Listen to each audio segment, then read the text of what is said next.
শুভরাত্রি বন্ধুরা। দেখো শীতের দিন তো পড়েই গেছে, আর এখন শীতের দিনে বলতে ফুলকপি তো অনেক উঠেছে, তাই তোমাদের সামনে নিয়ে আসলাম ফুলকপি বড়ার রেসিপি। দেখো বন্ধুরা, প্রথমে কড়াই বসিয়ে দিয়েছি, এবার একটু জল ঢেলে দিলাম। জলটা গরম হয়ে গেছে, ওই জলের মধ্যে দিয়ে দিলাম একটু হলুদ, তারপরে দিয়ে দিলাম একটু নুন, তারপর একটু নাড়া দিয়ে দিলাম। নাড়ার পর এই যে কেটে রাখা ফুলকপিগুলো আমি দিয়ে দিলাম।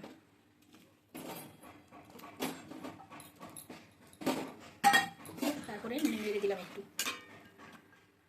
তারপরে একটা ঢাকনা দিয়ে আমি ঢেকে দিলাম। দেখো আমি ঢাকনাটা খুলে নিলাম, এই যে আমার ফুলকপিগুলো সব সিদ্ধ হয়ে গেছে। এই যে এবারে আমি সব ফুলকপিগুলো একটা ঝুড়িতে তুলে নিলাম। সব ফুলকপিগুলো আমার তোলা হয়ে গেছে। দেখো বড়া বানানোর জন্য এখানে আমি আতপ চাল ভিজিয়ে রেখেছিলাম। এই যে এবারে আতপ চালটা মিক্সি করে নেবো।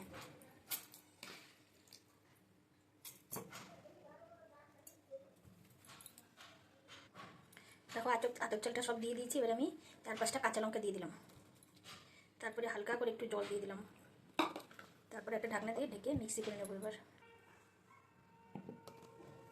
এই যে মিক্সি হয়ে গেছে আমার। এই যে দেখো মিক্সি হয়ে গেছে। এই যে চালটা আমি ঢেলে দিলাম এবার বাটিতে।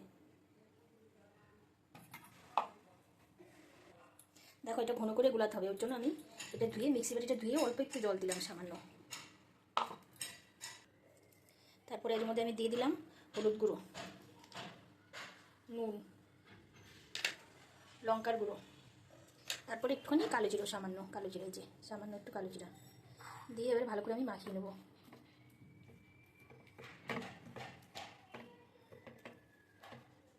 এই যে বন্ধুরা, এই যেরকমভাবে একটু ভারী করে গোলাতে হবে। এই যে তারপরে এটা দিয়ে ভাজবো। শীতের দিন পড়ে গেছে বন্ধুরা, ফুলকপির বড়া খাবো না তাই কখনো হয়, তাই বসিয়ে দিয়েছি। এই যে কড়াইতে কিছুটা সাদা তেল দিয়ে দিয়েছি, তেলটা আমার গরম হয়ে গেছে। এবার আমি বড়াগুলো ছেড়ে দেবো, যেরকমভাবে মিশিয়ে সব বড়াগুলো দিয়ে দেবো।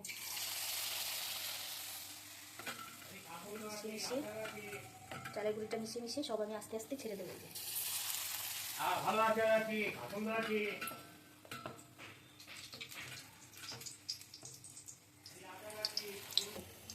এবার গ্যাসটা কমিয়ে কমিয়ে ভেজে নিতে হবে।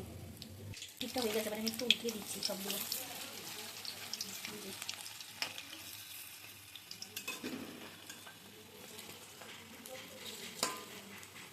সবগুলো আমার উল্টানো হয়ে গেছে।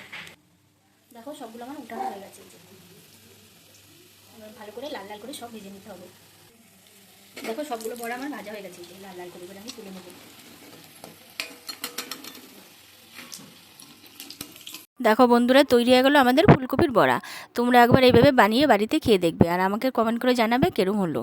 ততক্ষণে আমার পেজটিকে তোমরা ফলো করে দাও, আর যারা ইউটিউবে দেখছো তারা আমাকে সাবস্ক্রাইব করে দিও।